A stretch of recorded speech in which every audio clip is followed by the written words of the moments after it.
Welcome to the class, students. In this session we are going to solve the Kp's coefficient for discrete types of data. Discrete type of data is nothing but the data is having the frequencies. So that too in bivariate. So this is the problem they have given. This bivariate frequency discrete case data. Here they have given the x values and the y values and the frequencies of x and y in the respective rows and columns. So for this data we have to calculate the Pearson's coefficient of correlation. First, for this, the first and foremost thing is we have to see the frequencies. Okay, the procedure will be same as usual. Instead of taking the direct values x square, y square, x into y, here we have to take the x and y values separately. Okay, see here first we are calculating the frequencies. Here this frequency will be for x as well as y. Similarly for all, let's separate these frequencies, and these frequencies, this row wise frequencies, we call it as frequency of x, and this column wise frequency we call it as frequency of y. So find out the frequencies. Fx, that is 3, 4, 2. These cells frequencies, each cell frequency we have to add, and here we have to write 4, 2, 3, 7 plus 2 is 9. Next 4, 8, 8, 2, it is 22. 20, 71, it is 21, 31, and if I add this will be 24 and this is 14. And similarly take this column frequencies. Okay, so 3 plus 4 is equal to 7, 4, 8, 7, 3, it is again 22.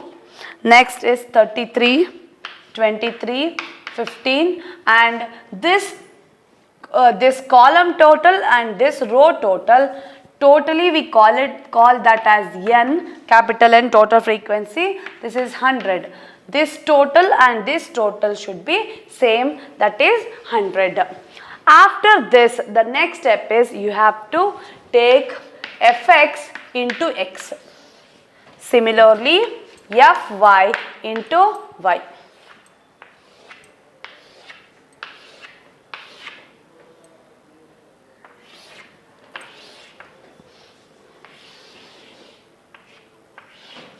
Fx into x is nothing but this is our fx. It should multiply with x, that is 0 into 9, 0, 22 into 1, 22, 31 into 2, 62, next 72, 56. Similarly, fy will be this row should be multiplied this y values. It is 0, 22, 66, 69, 60, and here you have to take the total summation of fx into y. This total is equal to 217, and this total summation of fx into x is equal to 212. Okay, next we have to take fx into x square. Fx into x square, and here fy into y square. Fy into y square. So fx into x square is nothing but this fx into x should be again multiplied by x. So fx into x should be multiplied by x, so that you will get fx square. Similarly, this fy square is fy into y should be again multiplied by y, so that you will get fy y square. So the values will be like this: 0, 22, 124, 216, 224, and the summation of fx into x square is equal to 586. Similarly, fy into y square, it is 0, 22, 132, 207, 240, and this summation of fy into y square is equal to 601. After finding this, we have completed x square, y square. Next we want x into y with f. So here it is summation of fx x into y. That we have to see. Here this is summation of fxy into x into y. Summation of frequency of xy is nothing but the each and every cell's frequency. See here, this frequency will belongs to x as well as y. So this frequency we call it as fxy. This frequency, that individual cell frequency, we call it as fxy. That should be multiplied by x and y. So I'll take here. See here, this fx, this will be f into xy. This is x, this is y. 0, 3, 0, it is 0. This 0, 4, 1, it is 0. Here the value is 0. So this row will be 0 only. If they have given the blanks, there we will not take any values, not even the zeros. We will not mention or we will not write 0 for that also. Okay. Next, it is 1, 4, 0. Again it is 0. 1, 8, 1. It is 8. 1, 8, 2. 16. 1, 2, 3. 1, 2, 3. It is 6. 1, 4. Here this is no values. No need to write. Again here for 2 it is no values. I will not write. 2, 7, 1. It is 14. Similarly 2, 12, 2. It is 48. 2, 8, 3. It is 48. It is 32. And here this is 9. 48. 72. 60. And here this is 24. 60. 196. Now we have to take the summations of this. Again this small one. In this cell here again we have another cell.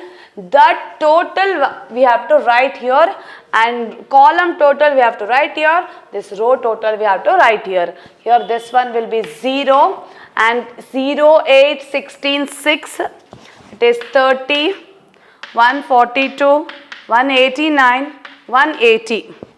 And here this is 0 and 9, 14, 8. It is 31, 136, 186, 188. Now we have to take the total of these.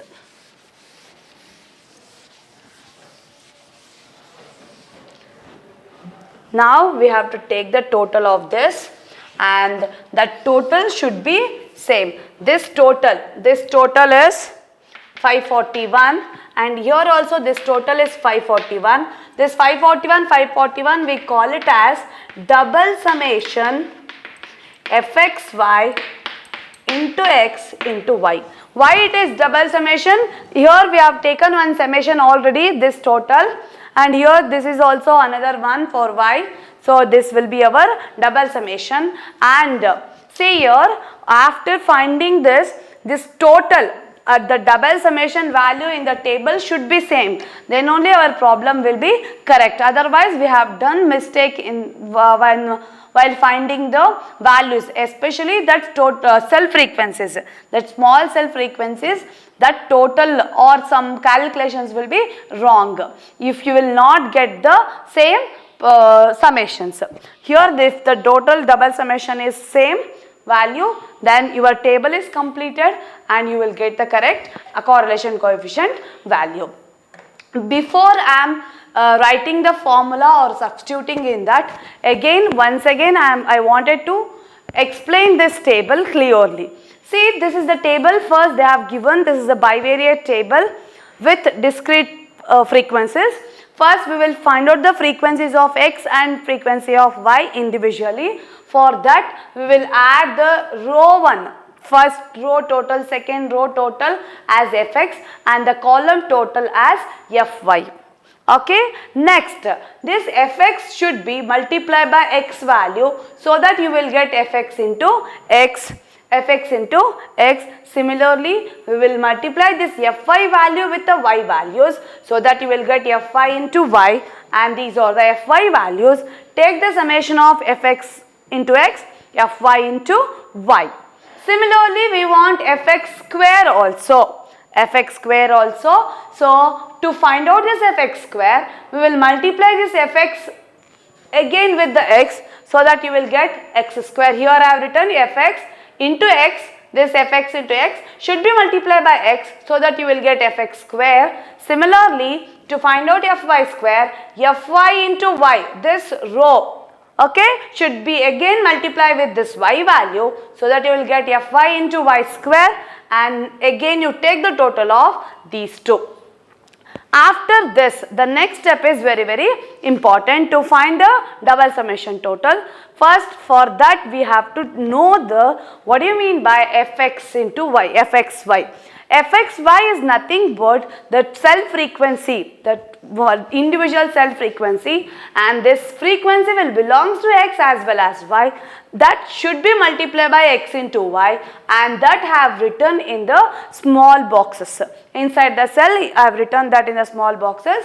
Here this value is 0, so this row all the values will be 0, and here this is 0, so in this column the values will be 0. And instead of rest of the values, how we are going to calculate is 1 into 8 into 1, it will be 8, 1, 8, 2, it is 16, 1, 2, 3, it is 6. Next, 2, 7, 1, 14, 2, 12, 2, 48, 2, 8, 3, 48, 2, 4, 4, 32. You have to take the product of the values like this. Then 3, 3, 1, 9, 3, 8, 2, 48, 3, 8, 3, 72, 3, 5, 4, 60. Next 4, 3, 2, 24, 4, 5, 3, 60, 4, 6, 4, 96. The next last column is we are taking the summations. Whatever we have done for to find the fx and fy, similarly we are finding this. The small boxes total we are going to take, and this is our last column. And similarly for column wise also we have taken the total, and both the totals will be 541, 541. This 541 is similar, it is same for summation of xy into x into y. So this summation we call it as double summation value. Okay, the next step is we have to write the formula. So this is n into capital N double summation fxy into x fx into y minus summation of fxx into summation of fyy divided by n into summation of fx into x square minus summation fxx the whole square into n into summation of fy y square minus summation fy to y the whole square whole the square root. We just observe the formula. See, in the formula for rare data we have taken xy. See here, small n x into y. Here we have taken double summation frequencies, summation x, summation y. Instead of that we have taken the frequencies. For denominator also the same thing. Next thing is we have to do the substitution. Here n is equal to 100. Here we have calculated 100 into 541 minus summation fx into x 212, fy into y is 217 divided by this n is equal to 100 into fx square, it is 586 minus 212 the whole square, 100 into 601 minus 217 the whole square, the square root. The simplification part will be same as we did for the raw data. So our final answer is 0.6073. 0.6073, and this is a positive value. Therefore, there exists positive correlation between the variables x and y. So this is our procedure, how to calculate this bivariate data for a discrete case. And examination, you will get this type of problem for 10 marks, and this is one of the important concept in bivariate data. You will get 10 marks problem of this type. Okay, this is very important. Please go through this one. Thank you.